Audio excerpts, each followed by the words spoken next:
एक अमर प्रेम कहानी पुणी थरे पुराणर गोटे पृष्ठारु कहानीटीरे अछि दैवी शक्ति प्रेमर दृढ़ता एवं भाग्यर परीक्षा। कहानीटी हेउछि निषध राज्यर राजा नल एवं विदर्भ देशर राजकुमारी दमयंतीଙ୍କ उपरे। नमस्कार, जय जगन्नाथ। मु पद्मजा स्वागत जनाऊँ आपण समस्त को आम channel the Padmaja Mishra show रे। आसंतु आज किछि भल सुनिबा।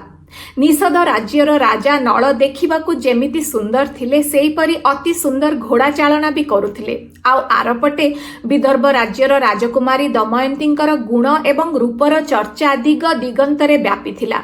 आश्चर्य करिबार कथा एया जे नल एवं दमयंती केबे भी निजकू देखि नथिले बा भेटी नथिले, किंतु परस्पर को निजर मन देई बसिथिले। एहीपरि दिन परे दिन बीती जाइथिला। दिने राजा नल चिंता कले से निजर प्रेमर संदेश दमयंतीଙ୍କ पाखकू पठेबे। तेणु राजा नल गोटे सुनार हंस पठेइथिले दमयंतीଙ୍କ पाखकू निजर प्रेमर संदेश सहित।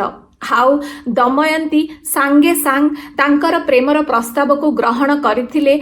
एमिति किछि दिन बीती जाइथिला। दमयंतीଙ୍କ बापा दमयंतीଙ୍କ पई गोटे स्वयंवर रचेइथिले।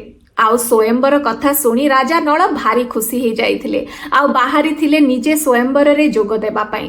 हेले दमयंतीଙ୍କର रूप एवं गुणर चर्चा एते व्यापी जाइथिला जे देवता माने भी दमयंतीଙ୍କୁ निज स्त्री रूपे ग्रहण करिबा पई इच्छा प्रकाश करिथिले। आउ देवता मानंक मध्यरु देवराज इंद्र, वरुण, अग्नि एवं जम भी बाहरी थिले स्वयंवर रे जोग देबा पई। हेले सेमाने जेतेबेले नल एवं दमयंतीଙ୍କର प्रेम कथाटी जानिबाकू पाइथिले सेमाने चिंता कले जे बाटरे नलंकू रखी कहिबे नल दूत रूपे देवता मानंकर जाई दमयंतीଙ୍କୁ तांको प्रस्ताव देबे। आउ दमयंतीଙ୍କୁ कहिबे जे कोनोसी देवता मानंक भितरु से निजर स्वामी रूपे ग्रहण करंतु बोली। नल अति दुखित हो जाइथिले ए कथा सुनी, किंतु देवता मानंकर कथा को मानी सी जाई पहुंची थिले दमयंतीଙ୍କ पाखरे देवता मानंकर दूत रूपे। हेले दमयंती निज प्रेम रे एते दृढ़ थिले जे सी कहिथिले जे नलंक छड़ा से काहाकू भी निजर स्वामी रूपे ग्रहण करिवे नाही। एमती देवता नल एवं अन्य राजा माने पहुंची थिले स्वयंवर रे जोग देबा पई। देवता माने गोटे चक्रांत कले। सेमाने भाबिले जे सेमाने जदि नलंक रूप धरी ठिया हेबे दमयंतीଙ୍କ आगरे दमयंती निश्चित रूपे तांको भितरु कौनसी जनंक उपरे बरमाला पकेइबे। स्वयंवर रे गोटिए नल नुह तांको सामना रे ठिया हेतिले 5 जण नल। हेले दमयंती थिले पतिव्रता। सीए मनरे ही नलंकु निजर स्वामी रूपे ग्रहण करि नैथिले। तेणु सी ठाकुरंकु गुहारी करिथिले, प्रार्थना करिथिले जे तांको शक्ति दियंतु। सी केमिति एई 5 जण नलंक भितरु जे प्रकृत नल तांकर ही गळारे बरमाला पकेइबे बोली। देवता माने दमयंतीଙ୍କ प्रार्थना रे प्रसन्न हेई निजर रूप धारण करिथिले।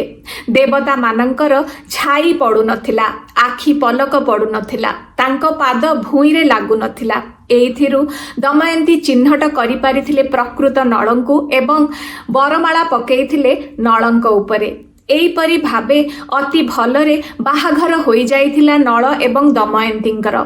किछि दिन भारी भलरे बीतीथिला नल एवं दमयंतीଙ୍କର वैवाहिक जीवनटी। हेले कहंती ना सबु लव स्टोरी रे गोटे विलेन थाए बोली, माने सबु प्रेम कहानी रे गोटे खलनायक थाए बोली। ठीक सेहीपरि नल एवं दमयंतीଙ୍କ जीवन रे भी गोटे खलनायक थिले। सी हेउछंती कलिजुग। कलिजुग भी चाहूथिले दमयंतीଙ୍କୁ बाहा हबा पई, किंतु कोनोसी कारण बसतः सी स्वयंवर रे जोग देई पारि नथिले। सी जेतेबेले जानिबाकू पाइले नल एवं दमयंतीଙ୍କର विवाह विषय रे भारी रागी जाइथिले एवं मनरे निष्पत्ति नेइथिले जे नलंकु से अभिशाप देबे बोली। से नलंक भितरे प्रवेश करिबा पई सुजोग खोजुथिले। एमिति सुजोग खोजुथिले जे नलंक हातरू किछि गोटे त्रुटि हेइ जाऊ आउ सीए नलंक शरीर रे प्रवेश करिबे बोली। किछि दिन बीती गला परे नलंक हातरे गोटे भूल हेइ गला। बिना पाद धोई नल प्रार्थना करिबाकू बसिथिले। हाउ सुजोग पाई कली जुग प्रवेश करिथिले नलंक शरीर रे।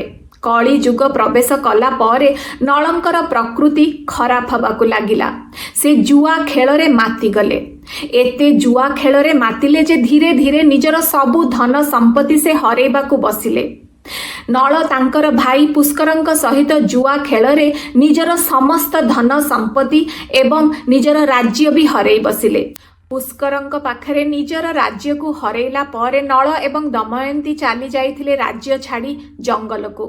ବଣରେ ବୁଲୁଥିବା ସମୟରେ ନଳ ଭାରି ଭାଙ୍ଗି ପଡ଼ିଥିଲେ ଦମୟନ୍ତୀଙ୍କର ଅବସ୍ଥାକୁ ଦେଖି।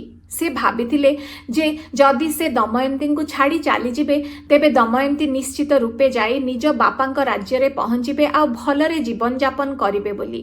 ଏଇଆ ଚିନ୍ତା କରି ଗୋଟେ ଦିନ ବିଶ୍ରାମ କରୁଥିବା ସମୟରେ ନଳ ଦମୟନ୍ତୀଙ୍କୁ ଛାଡ଼ି ଚାଲି ଯାଇଥିଲେ।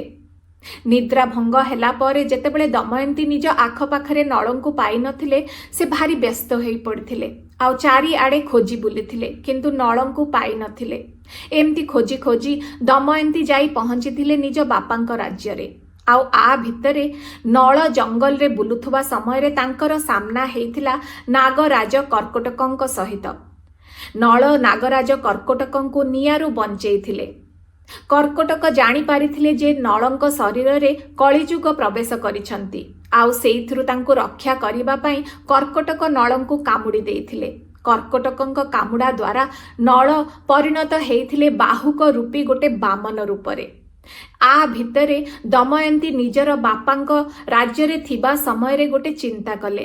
ସେ ଭାବିଲେ ଯେ ସିଏ ଯଦି ଆଉଥରେ ନିଜର ସ୍ୱୟଂବର ପାଇଁ ଯୋଜନା କରିବେ ତେବେ ନଳ ନିଶ୍ଚିତ ରୂପେ ଏହା ଶୁଣି ତାଙ୍କ ପାଖକୁ ଆସିବେ ବୋଲି। ତେଣୁ ପୁଣି ଥରେ ଦମୟନ୍ତୀଙ୍କର ବାପା ଦମୟନ୍ତୀଙ୍କର ସ୍ୱୟଂବରର ପ୍ରଚାର କରିଥିଲେ। ଆଉ ଏହା ଶୁଣି ନଳ ଯାଇ ପହଞ୍ଚି ଯାଇଥିଲେ ଦମୟନ୍ତୀଙ୍କର ସ୍ୱୟଂବରରେ। ଆଉ ଦମୟନ୍ତୀ ନିଜର ସ୍ୱାମୀ ବାହୁକ ରୂପୀ ନଳଙ୍କୁ ଜାଣିପାରିଥିଲେ ଆଉ ବରମାଳା ଯାଇ ପିନ୍ଧେଇଥିଲେ ବାହୁକ ରୂପୀ ବାମନ ନଳଙ୍କ ଉପରେ। ବରମାଳା ନଳଙ୍କ ଉପରେ ପକେଇବା ପରେ ନଳ ପୁଣି ଥରେ ନିଜର ପୂର୍ବ ରୂପ ଫେରି ପାଇଥିଲେ। ବାହୁକ ରୂପୀ ବାମନରୁ ସେ ପୁଣି ଥରେ ନଳଙ୍କର ପ୍ରକୃତ ରୂପ ପାଇପାରିଥିଲେ। ଏହାପରେ ନଳ ଏବଂ ଦମୟନ୍ତୀ ଅତି ଖୁସି ଅତି ଆନନ୍ଦରେ ନିଜର ବୈବାହିକ ଜୀବନ ବିତେଇଥିଲେ। ନିଜର ପୁରୁଣା ରୂପ ଫେରି ପାଇବା ପରେ ନଳ ପୁଷ୍କରଙ୍କୁ ହରେଇ ନିଜର ରାଜ୍ୟ ବି ଫେରି ପାଇଥିଲେ। ଏହିପରି ଭାବେ ନଳ ଏବଂ ଦମୟନ୍ତୀଙ୍କର ପ୍ରେମ କାହାଣୀ ଦର୍ଶାଏ ଯେ ପ୍ରକୃତ ପ୍ରେମ ସମସ୍ତ ପରୀକ୍ଷା ଏବଂ ଭାଗ୍ୟର ପ୍ରତିକୂଳତାକୁ ଜୟ କରିପାରିଥାଏ। ଆଶା କରୁଛି ଆଜିର କାହାଣୀଟି ଆପଣଙ୍କୁ ଭଲ ଲାଗିଥିବ। ଭଲ ଲାଗିଥିଲେ ଭିଡ଼ିଓଟିକୁ ନିଶ୍ଚିତ ରୂପେ ଲାଇକ୍ କରିବେ, ସେୟାର କରିବେ, ଚ୍ୟାନେଲକୁ ସବସ୍କ୍ରାଇବ୍ ନିଶ୍ଚୟ କରିବେ ଆଉ ସବୁ ଭିଡ଼ିଓକୁ ପୁରା ଶେଷ ଯାଏଁ ଦେଖୁଥିବେ। ଆମେ ପୁଣି ଥରେ ଦେଖା ହବା ଆଉ ଗୋଟେ ନୂଆ କାହାଣୀ ଆଉ ଗୋଟେ ସୁନ୍ଦର ଭିଡ଼ିଓ ସହିତ। ରହିଲି, ଜୟ ଜଗନ୍ନାଥ।